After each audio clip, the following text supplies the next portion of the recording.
தென்னாடுடைய சிவனே போற்றி, எந்நாட்டவர்க்கும் இறைவா போற்றி. திருச்சிற்றம்பலம். இன்றைக்கி நம்ம பார்க்குறது மனித ஆன்மாக்கள் ஒரு 5 விதமான கேட்டகரியில் இருக்காங்க அப்படின்றத பார்த்தோம். ஆன்மான்றது ஒன்று தான், நீங்கள் குழம்பிக்க வேண்டாம். அதனுடைய பரிணாம வளர்ச்சியின் ஒரு 5 விதமான ஆன்மாக்களை நான் பிரித்திருக்கேன். அது முதல் கேட்டகரி முடிஞ்சு. இப்போ 2வது கேட்டகரி மனிதர்கள், ஆன்மா, அந்த மனிதர்கள் எப்படி இருப்பார்கள் அப்படின்றத பற்றி அன்னைக்கு பார்க்க போகிறோம். சரிங்களா? முதல் விதமான ஆன்மா ஃபஸ்ட்டு பிரிவு எடுக்கிற நியூ சோல். அதுக்கு நல்லது கெட்டது இங்கே தான் கற்றுக்குறோம். அது தெரியாது, அனுபவிச்சு சூடுபட்டு கற்றுக்குறோம். ஒரு குழந்தை எப்படி ஒரு குழந்தை விட்டு தீ எரியுதுன்னா அதை போய் பிடிக்கிறதுக்கு எவ்வளோ ட்ரை பண்ணும். ஆனால் கிட்ட போகும், வைவாங்க, அப்பா திட்டுவார், அம்மா திட்டுவாங்க, அது அப்படியே வந்துடும். அப்புறம் ஆளான இடத்துல ஒரு நேரம் போய் அதை போய் அந்த விளக்கு இது என்ன எரியுதுன்னு போய் பிடிச்சோடனே சுற்றும். அது ஆண்டு அளவு அதுக்கு பிறகு புரிஞ்சுக்கிறோம், இது தொட்டால் இது சுடும், இது நெருப்புன்றது. இதுதான் பரிணாமம்ன்றது.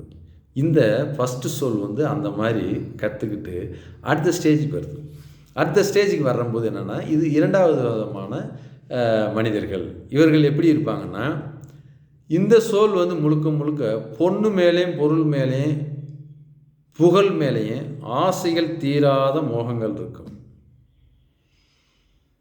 அதை தேடி அலைவாங்க, அனுபவிப்பாங்க, நல்லா ரசிப்பாங்க, அனுபவிப்பாங்க.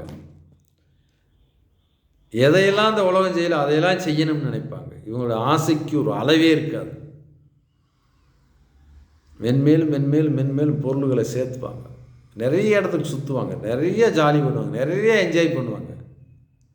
பெண்ணு வேணுமா, எத்தனை பெண்ணை வேணாலும் வச்சுக்கோங்க. பொண்ணு வேணுமா, வீட்டில் குமிச்சு வச்சுருப்பாங்க. இந்த மாதிரியான கேரக்டர் இவங்க.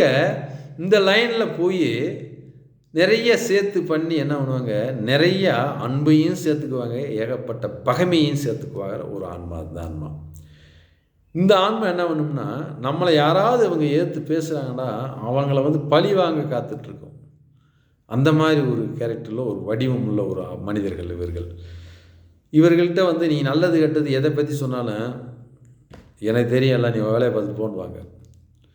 அவங்க என்ன பண்ணுவாங்கன்னா, அவங்க எடுக்கிற முடிவை, அவங்க நினச்ச விஷயத்தை சாதிக்கிறதுக்காக என்ன வேண்டாலும் செய்வாங்க.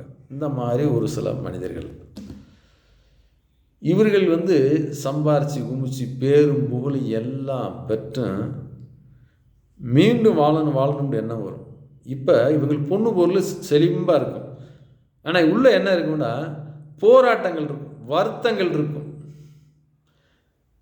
யாரையும் மன்னிக்க முடியாத குணங்கள் இருக்கும், யாரையும் மன்னித்து மறப்போம்ன்ற அந்த எண்ணங்களும் இருக்காது. இந்த மாதிரி ஒரு சுச்சுவேஷனில் இந்த ஆன்மா இருப்பாங்க. இவங்க என்ன பண்ணுவாங்கன்னா, அடுத்த ஜென்மத்தில் நான் விட்டு போன அந்த பதவியை இவன் பிடிச்சிட்டான், என்னை என் தம்பி ஏமாற்றிட்டான், எங்கள் அக்கா என்னையை நம்ப வச்சு கழுத்து அறுத்துட்டான், இவர்களை பழி வாங்குவேன், பலவடிக்கு அந்த உயரமான ஸ்டேஜுக்கு போயிட்டு அவங்கள என் காலடியில் போட்டு மிதிப்பேன் அப்படின்ட்டு அந்த எண்ணங்கள் எல்லாம் இந்த சோலில் கான்சியஸில் ஃபுல்லாக பதிவாகி இருக்கும். அதுக்கு பேர் தான் கர்மா. இந்த கர்மாவோடு பிறப்பாங்க. இவங்கெல்லாம் ஆடுகளத்தில் இருக்காங்க, ரெடியாக. ஆடுகளத்தில் ஃபுட்பால் கிரவுண்டில் விளையாடுறதுக்கு ஆடுகளத்தில் இருக்காங்க. இவங்களுக்கு ஒரு ஆடுகளத்தில் தான் இருக்கேன், நான் ஃபுட்பால் தான் விளையாடிட்டுருக்கேன், இது ஒரு விளையாட்டு தான் அப்படின்ற எண்ணம் அவங்களுக்கு இருக்காது. இதுதான் வாழ்க்கை, இதுதான் நிஜம்னு இருப்பாங்க. தனக்குன்னு ஒரு வீடு இருக்குது, தனக்குன்னு ஒரு குழந்தை குட்டியே இருக்காங்க, தனக்குன்னு தாய் தந்தைகள் இருக்காங்க, அங்கே போய் நம்ம சேரணும், இது விளையாடுறதுக்கு 1.5 மணி நேரம் வந்திருக்கோம்ன்ற விஷயம் இவங்களுக்கு புரியாது. ஏன்னா இது 2வது விதமான ஆன்மாவுக்கு.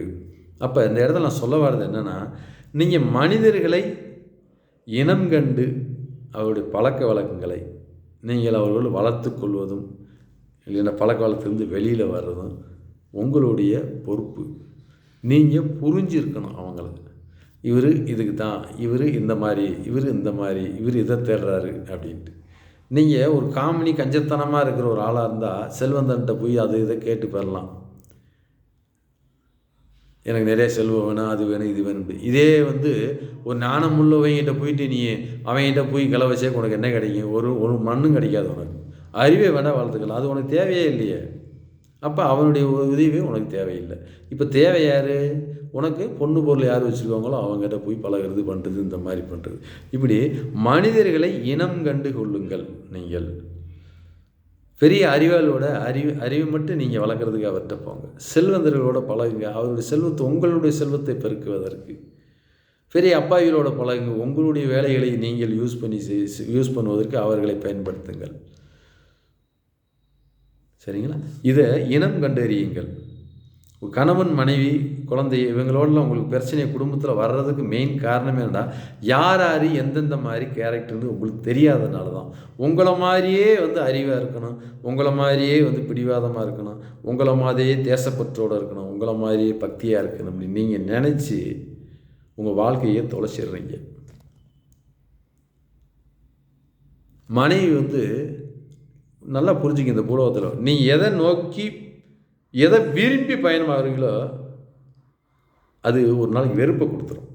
எதை நீங்கள் வெறுக்கிறீங்களோ வேறு வழி இல்லாமல் கொண்டு போய் உங்களுக்கு விரும்புகிற மாதிரி கொண்டு போய் வச்சிடும். நீங்கள் கணவர் அறிவில்லாதவராக இருந்தால் மனைவி 95% அறிவில்லாதவங்களாக தான் இருப்பாங்க. மனைவி அறிவானவங்களாக இருந்தால் கணவர் ஒப்புக்கு சப்பு ஆனவனாக தான் இருப்பான். அப்போ நீங்கள் எப்படி குடும்பத்தை ஓட்டி போகிறது? அனுசரணை, புரிதல், புரிந்து கொள்வது. உங்களுடைய ஆதங்கத்தையெல்லாம் குழந்தைகளை மேலே போட்டு திட்டம், அவங்களுடைய அறிவு என்னவோ அதுக்கு வெளியில் விட்டணும்.